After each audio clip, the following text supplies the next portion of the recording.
चलिए friends, start करते हैं आज का सेशन।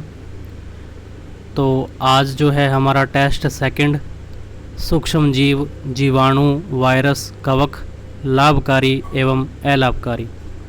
यह जो हम टॉपिक कर रहे हैं, आपका जो रीट एग्ज़ाम है 2022, मेन एग्ज़ाम में भी आपको साइंस के क्वेश्चन आएंगे और कंप्लीट जो है आपकी जो साइंस 6 to 10th तक का जो सिलेबस है और आगे जो 11th 12th में जो क्वेश्चंस आते हैं उनमें से इंक्लूड करके मैंने ये जो है आपके क्वेश्चंस आरबीएससी और एनसीईआरटी पैटर्न पर बना रखे हैं। ठीक है, तो आप इस टेस्ट को ज़रूर ज्वाइन करें।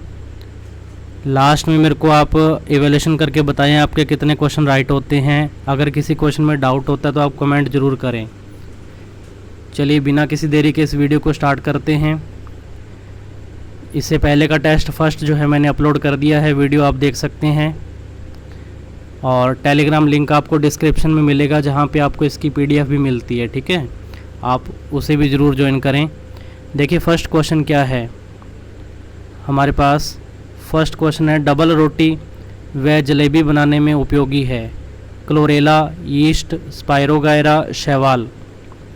तो इसका जो राइट आंसर होगा यीस्ट होगा। ठीक है, नेक्स्ट क्वेश्चन हमारे पास, गेहूं में होने वाला रोग है काला कीट, जोगण रोग, अंगमारी या पिछेती। तो गेहूं में होने वाला रोग कौन सा है? काला कीट रोग है।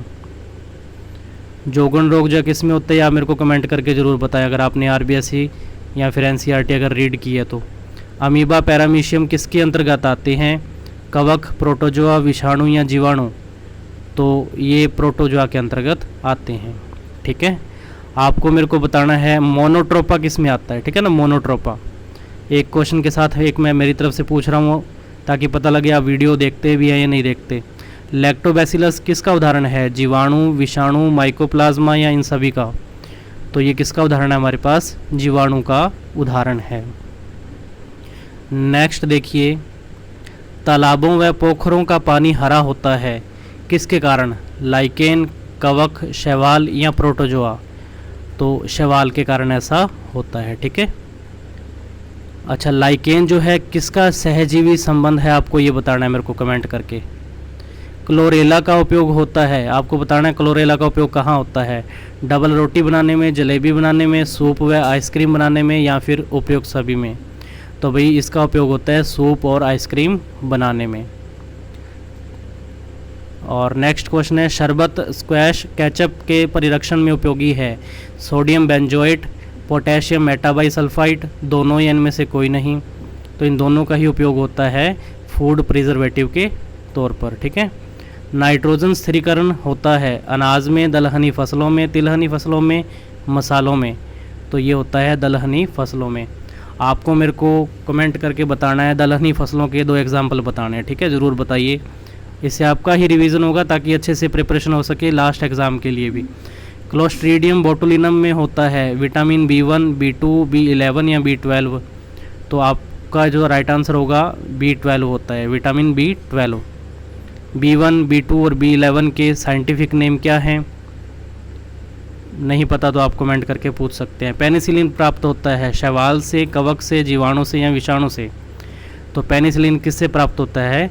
कवक से प्राप्त होता है। ठीक है ना, पेनिसिलम नोटेटम जो एक प्लांट होता है उससे हमें ये प्राप्त हुई थी। और आविष्कारक जो है वो भी लगभग पूछे जाते हैं, किसने इसकी खोज की थी। डिब्बाबंद खाद्य पदार्थों को रोगाणु रहित करने के लिए उपयोगी विधि है निर्जलीकरण, हाइड्रोजनीकरण, हिमीकरण या पाश्चुरीकरण।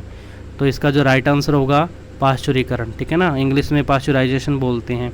लुईस पाश्चर ने इसकी डिस्कवरी की थी। नींबू का कैंकर रोग है जीवाणु जनित, विषाणु जनित, कवक जनित या प्रोटोजोआ जनित। तो जीवाणु जनित इसका आंसर होगा। जैंथोमोनास कैम्पेस्ट्रिस नामक सूक्ष्म जीव का उपयोग किस में होता है? मृदा उपजाऊपन, टूथपेस्ट में, ह्यूमस निर्माण में या इनमें से कोई नहीं। तो टूथपेस्ट निर्माण में इसका क्या होता है? उपयोग होता है। ठीक है ना, आप देख सकते हैं ये इनमें से कोई भी क्वेश्चन ऐसा नहीं है जो आपकी आरबीएससी या एनसीईआरटी में आपको देखने को ना मिले। बिल्कुल ऑथेंटिक क्वेश्चन है सारे के सारे। भिंडी का पीत शिरा मोजैक रोग है वायरस जनित, जीवाणु जनित, कवक जनित या प्रोटोजोआ जनित। तो ये आपका आंसर रहेगा वायरस जनित। नाइट्रोजन भाग है किसका, वसा, प्रोटीन, विटामिन, इन सभी का। तो जो है नाइट्रोजन किसका भाग होता है, प्रोटीन का भाग है। जल को जीवाणु रहित करने के लिए किसका उपयोग, chlorine, bleaching powder, potassium permanganate, इनमें से सभी। तो इन सभी का क्या होता है, उपयोग होता है। आपको मेरे को बताना है ब्लीचिंग पाउडर का फॉर्मूला क्या होता है कमेंट करके, ठीक है। और पोटेशियम परमैंगनेट का भी बता देना। जीवाणु फिल्टर में से छन सकता है, जीवाणु, विषाणु, शैवाल या माइकोप्लाज्मा। तो भाई इसका आंसर होगा माइकोप्लाज्मा। माइकोप्लाज्मा सबसे छोटी कोशिका भी इसको बोला जाता है, ठीक है ना। वायुमंडल की नाइट्रोजन को नाइट्रेट में बदलने वाले जीवाणु है लैक्टोबैसिलस, एजोला, राइजोबियम, इकोलाई। तो राइजोबियम इसका आंसर होगा। आपको बताना है मानव शरीर में जो इकोलाई जीवाणु है ये कहाँ पाया जाता है, ठीक है। माइकोप्लाज्मा से पादपों में होने वाला रोग है बैंगन का लघुपर्ण रोग, नींबू का कैंकर रोग, आलू का अंगमारी रोग, या इनमें से कोई नहीं। तो आपका जो राइट आंसर रहेगा बैंगन का लघुपर्ण रोग है, ठीक है ना। अच्छा, माइकोप्लाज्मा से एक और भी रोग होता है, मैं आपको बता दूं, तिल का फिलोडी रोग जो होता है वो भी किससे होता है, माइकोप्लाज्मा से ही होता है। मशरूम क्या है, किसका उदाहरण है, विषाणु, जीवाणु, शैवाल या कवक। तो जो मशरूम है कवक का यानी कि फंगाई का उदाहरण है, ठीक है भाई। निम्न में से असुमेलित है, यूकैरियोटिक स्पाइरोगायरा, प्रोकैरियोटिक नीलहरित शैवाल, बहुकोशिकीय यूलोथ्रिक्स या बहुकोशिकीय क्लोरेला। तो असुमेलित इसमें से कौन सा है, बहुकोशिकीय क्लोरेला। पादप जगत का बहरूपीय किसको कहा जाता है, कवक, माइकोप्लाज्मा, विषाणु या इनमें से कोई नहीं। माइकोप्लाज्मा को बोला जाता है पादप जगत का बहरूपीय। जीवाणु होते हैं कैसे, प्रोकैरियोटिक, एकोशिकीय, दोनों या इनमें से कोई नहीं। तो अभी जीवाणु जो हैं प्रोकैरियोटिक भी होते हैं और एकोशिकीय भी होते हैं। इसको मोनेरा जगत में रखा जाता है। ऑपरेशन के लिए काम आने वाले औजारों को सूक्ष्मजीव से मुक्त करने हेतु यंत्र उपयोगी है, टेलीस्कोप, दूरदर्शक, ऑटोक्लेव यंत्र, इंट्राक्यूलर। तो ऑटोक्लेव यंत्र जो है इसमें उपयोगी होता है। नेक्स्ट क्वेश्चन है, वायरस के उदाहरण है टीएमवी, एचआईवी, दोनों या इनमें से कोई नहीं। तो भाई दोनों ही वायरस के उदाहरण है, वायरस जनित रोग हैं एक प्रकार के, ठीक है ना। वायरस के नाम हैं, एक तो टीएमवी टोबैको मोजैक वायरस होता है और एक एचआईवी मतलब ह्यूमन इम्यूनो वायरस। दलहनी फसलों के उदाहरण है मूंग व चना, मोठ, मटर, सभी। तो भाई ये सभी क्या है, इसके उदाहरण है दलहनी फसलों के। वह जीव जो अपना भोजन सड़े गले कार्बनिक पदार्थों से प्राप्त करते हैं, शैवाल, कवक, जीवाणु, विषाणु क्या कहलाते हैं। तो भाई ऐसे जो जीव हैं उनको बोला जाता है क्या, कवक बोला जाता है, ठीक है ना, जो सड़े गले पदार्थों से अपना भोजन लेते हैं। सूक्ष्म जीवों के प्रकार हैं विषाणु व माइकोप्लाज्मा, जीवाणु व कवक, प्रोटोजोआ और शैवाल, या फिर ये सभी। तो ये सारे ही किसके उदाहरण हैं हमारे पास, सूक्ष्म जीवों के उदाहरण हैं। नेक्स्ट, प्रतिजैविक औषधि है, आपको बताना है प्रतिजैविक औषधि कौन सी है, एंटीबायोटिक जिसको बोलते हैं हम, ठीक है ना। Penicillin, insulin, gibberellin, auxin. तो पेनिसिलिन जो है इसका आंसर रहेगा। इसके अलावा फ्रेंड्स जो आपको देखते हैं कि थ्री ऑप्शन और भी होते हैं ना, तो उन 3 ऑप्शंस की एक एक लाइन आप लर्न करना, क्योंकि ये सभी ऑप्शंस जो हैं इनके ऊपर भी क्वेश्चन कोई ना कोई आ सकता है एग्जाम में। हानिकारक सूक्ष्मजीवों से बचाव के उपाय हैं अचार में तेल, मुरब्बे में शक्कर आदि डालना, धान व दालों में पारद, गोली व नीम की पत्तियों का प्रयोग करना, शीतलन विधि द्वारा कम ताप पर खाद्य पदार्थों को सुरक्षित रखना, या फिर उपरोक्त सभी। इन लाइनों सभी को दोबारा पढ़ लेना, बहुत ही इंपॉर्टेंट है। इनमें से किसी भी एक लाइन पर क्वेश्चन बन सकता है। आंसर है उपरोक्त सभी। खाद्य पदार्थों में मिलाए गए खमीर क्या उत्पादित करता है, ऑक्सीजन, कार्बन डाइऑक्साइड, नाइट्रोजन या कार्बन मोनोऑक्साइड। आपसे पूछा है कि यीस्ट को जब उपयोग में लिया जाता है खाद्य पदार्थों में तो कौन सी गैस मुक्त होती है, कार्बन डाइऑक्साइड, जिस कारण वो जो पेस्ट्री, केक, ब्रेड वगैरह क्या होते हैं, फ्लफी हो जाते हैं ना, थोड़े से मुलायम सॉफ्ट हो जाते हैं। पाश्चुरीकरण क्रिया से संबंधित कथन पर विचार कीजिए और आपको बताना है कि सत्य कथन कौन सा है। इसमें सत्य कथन पूछा है, ठीक है ना। तो पाश्चुरीकृत दूध को बिना उबाले उपयोग में लिया जा सकता है। 70 डिग्री सेल्सियस पर तापमान पर इसको संपादित होती है ये प्रक्रिया, और 70 डिग्री सेल्सियस तापमान पर 15 से 30 सेकंड के लिए किया जाता है। उपयोग सभी।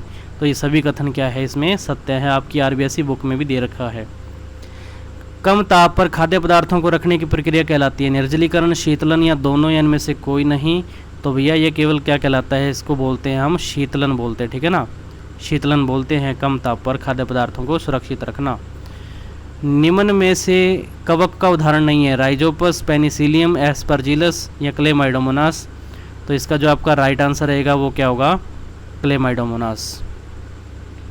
निम्न में से असत्य कथन है, किण्वन प्रक्रिया की खोज अलेक्जेंडर फ्लेमिंग ने की, चीनी को अल्कोहल में परिवर्तित करने की क्रिया किण्वन कहलाती है, किण्वन प्रक्रिया ऑक्सीजन की अनुपस्थिति में होती है, चेचक के टीके की खोज एडवर्ड जेनर ने की।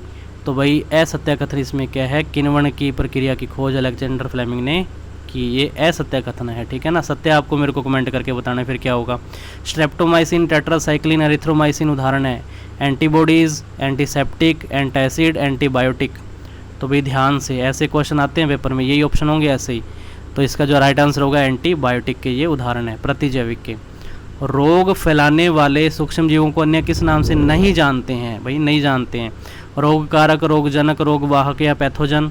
तो इसका जो आपका राइट आंसर होगा रोग वाहक। ये वेक्टर थोड़ी ना होते हैं, ये तो केवल क्या करते हैं, ठीक है ना, रोगजनक है, रोग को आगे फैलाने वाला काम थोड़ी ना करते हैं। जिनके कारण रोग होता है वो रोगजनक होते हैं, या रोग कारक या पैथोजन उनको बोला जाता है।